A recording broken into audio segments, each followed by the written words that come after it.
Danbury, New Hampshire, when you were a kid? Well, I lived on a farm. Yes, you did. You did. Okay. Yes. I got it straight now. We had cows, and we had cows, we had pigs. We had chickens.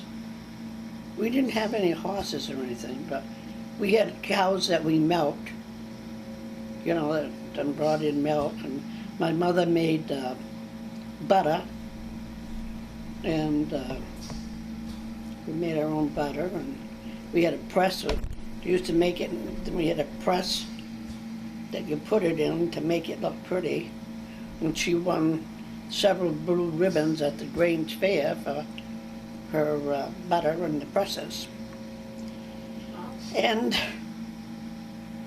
I don't know, I think my father had a car, and every once in a while we'd go down to see my grandmother in Franklin. And I can remember that we all had to get dressed up with dresses and socks and nice shoes and hair combed. And when that was individually was done, we each had to go and sit in the car. Now there was my brother and my 3 sisters and me, and we all sat in the back seat of the car. Mother and father sat in front. So it wasn't too pleasant riding to Franklin back with all of us in the back seat. But we didn't care. But then when we got to my grandmother's house, instead of like going out and playing and stuff, we sat in with the adults. And I can remember it being very boring, but you didn't ask if we could leave the room. You sat there and listened to Aunt Marion play the piano for an hour, you know. And now I would really like that, but you know. Yeah. And my mother had a brother that they called that he had infantile paralysis or polio. And I remember he was in one room, and when we got there, we all could go in and say hi to Mickey and then leave, because he didn't talk, and he was like always like in diapers and stuff. And he died when he was 28 years old. But I can remember he was very good looking, nice looking guy, but we just went in and said, "Hi, Mickey," and then that's it. But my grandmother took care of him, and I mean, you know, she carried him to the bathroom, and she, you know, and I remember that he used to like to go for a ride in the car, and I can remember my grandmother talking about them taking Mickey out for a ride in the car. So, but then at home, I don't know, we used to go to school. We went up to Danbury Elementary School, and that was quite a ways because we had to walk. And we used to have to get the water from the women at the house next door. And we used to have to lug wood in. And the teacher's name was Mrs. Toomey. And she taught 8 grades too. Wow. But then when I was in the bigger years of my grammar school, they changed the schools a little bit. And so there was the 6th, 7th, and 8th graders that went over to Danbury to school. And the teacher over there was Miss Cooper. Well, Miss Cooper was a lot different than Mrs. Toomey. Miss Cooper, you had to bring a clean handkerchief every day and put it on the top of your desk and lay your hands out so she could look at your fingernails to make sure they were clean. I don't know what clean fingernails I did, but she looked at your fingernails and she said, you know, they had to be clean. And that one handkerchief you had. Now, I don't know if you had to blow your nose and use that handkerchief, what would have happened to me. But I remember, you know, she had a ruler too. And if you didn't have clean fingers, she'd just snap it on your knuckles a little bit, you know. Mm-hmm. I mean, teachers back then hit kids, Yeah. you know. Now you go to jail for it. But anyway, so, you know, we played ball and we played baseball a lot then, you know. And then like growing up, when I was a teenager, we had big fields out back, and there used to be kids that come to our house, and we used to play baseball outside. Yeah, kids did come, yeah. So you had the big field and everything? Yeah. Mm-hmm.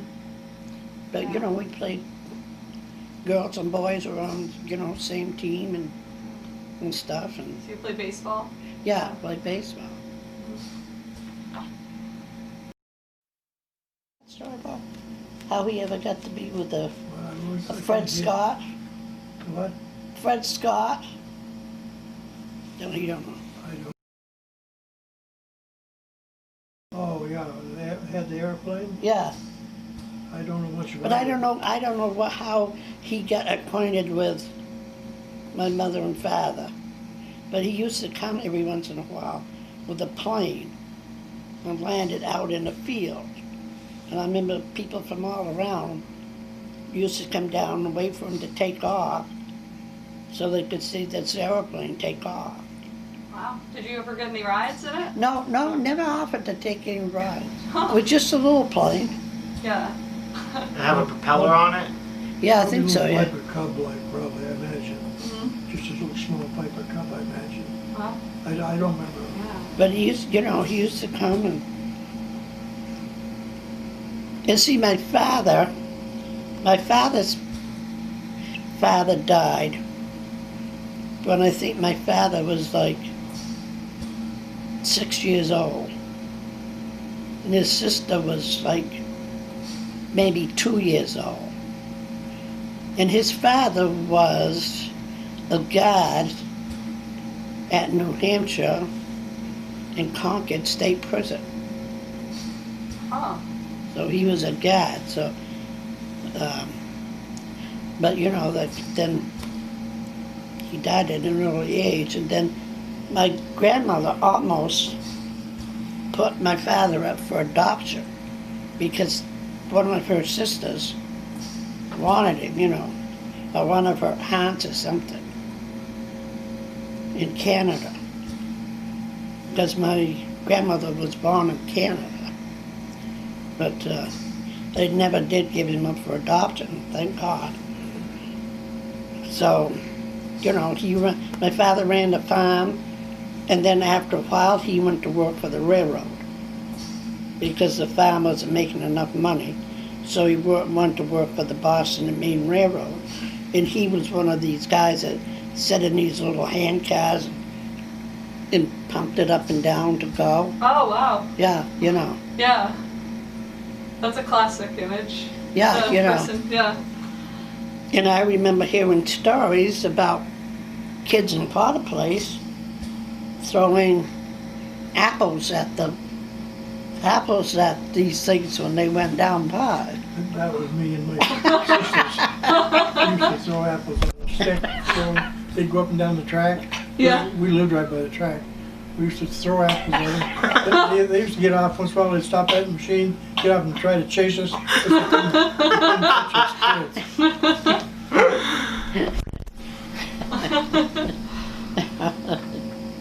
So you were throwing apples at her father? Yeah. And now you're on camera saying this, you might get in trouble for that. And then we went to, my brother and I, well, we all went to Andover, to high school. And we used to go over in the morning at 6 o'clock with my father and wait at the store. And my brother and I remember sitting in the store, and all these men would come in. I guess they came in for coffee, I don't know. But my father always said, you know, if one of them wants a seat, you should get up and give them their seat. but we never did. And then we caught the train to Andover, and it came, stopped down where the ball field is, the town Right. ball field. Yeah. It stopped down there. That was called number 9. So it stopped there, and then we had to walk up the bank and walk through the next playing field the kids have now to get to the school. Oh, wow. Yeah, and we weren't allowed to wear pants all day in school. If we wore snow pants, we had to take them off and have a dress on. We couldn't sit all day with slacks on. We had to have a dress on, or a skirt. Yeah. And then after school, when school was out, we walked over to like Proctor Academy is now, like where the offices are on the left going up, like a development and all that stuff. There was a restaurant there. Mm-hmm. And well, we used to wait outside and catch a bus, like a Boston and Maine bus, a big bus, and there'd be other people on there.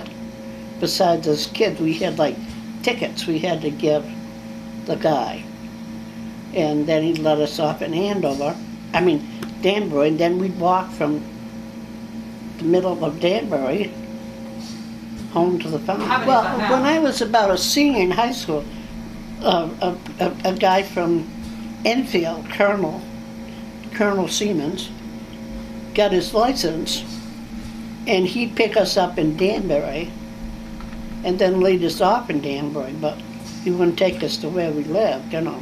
Yeah. And I It think wasn't we always paid him route. $1 a week or something Mm-hmm. for gas. Yeah.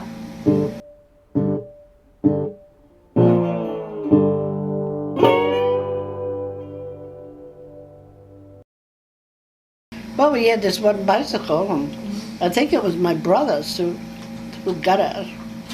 Somebody gave it to him or something. So we had only one bicycle in the family. So it was my sister, me and my 3 sisters, and my brother took turns riding his bicycle. I remember it was a black bicycle, and I don't think it had any brakes on it. Oh. Because I remember we used to fly over the jump and, you know. Yeah. But that's what we did. You know, we didn't have computer games, and we just, you know, went out. We were outside all the time. We never were in the house. I remember my sister, I was just telling Bob about my sister, my little sister Peggy. She wasn't, I don't think she was 3. And she was outside playing. Now, today, you wouldn't have a 3-year-old out playing unless there Yeah. was an adult around. Yeah. But anyway, so she came in, and she had blood all over her face. Well, we had an old mean rooster, and he just pecked her all over on her face. And I mean, till the day she died, she still had some of those marks that rooster. Mm-hmm. And my father was eating. He got up immediately, went out and killed the rooster. Mm-hmm. So we had the rooster the next day to eat. Yeah. And we got some chickens for him once. Remember the colored chicken you bought down to the giant store? Oh yeah, the Easter chickens.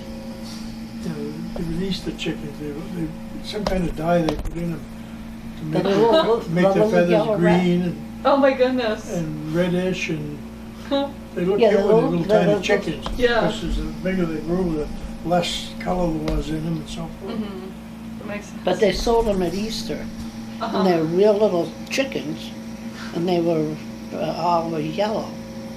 And then they put this dye on them, Mm-hmm. but I think it's outlawed now. Yeah. Can't do that. Well, see, my father used to kill pigs on weekends. Then when I got married to Bob used to help him on weekends. But anyway, out in the part of the barn, there was a room all by itself, and I don't know how the rabbits all got there, but the rabbits would be born and they'd be in this hay. And it was just like a game or something. You'd go into this room and a rabbit pick his head out, and you know, nowadays you go, you know, like that. But a little rabbit would stick his face out and you'd try to grab it, you know, and he'd duck back in there, you know. And because they were all white with the red eyes, you know, so we used to have the rabbits, you know. Because see, Gary and Glenn had rabbits here. Uh-huh. And there got to be this is just a shot, sir. No, and no, there got yeah. to be too Talk many about it. rabbits. Uh-huh. So this guy offered, Michael Toddy, offered to buy the rabbits from the boys. He gave them a quarter apiece. So he came down one day to pick up his rabbits. And Glenn, who liked money at that age too, Yeah. gave all his rabbits to Michael Toddy. And Gary would not part with his rabbits. He cried and everything. I mean, he's about 8 years old. He didn't want to give up his rabbits, you know. So I think we let him keep them for a couple days, and then we said no, you know, Yeah. because they were just multiplying too fast.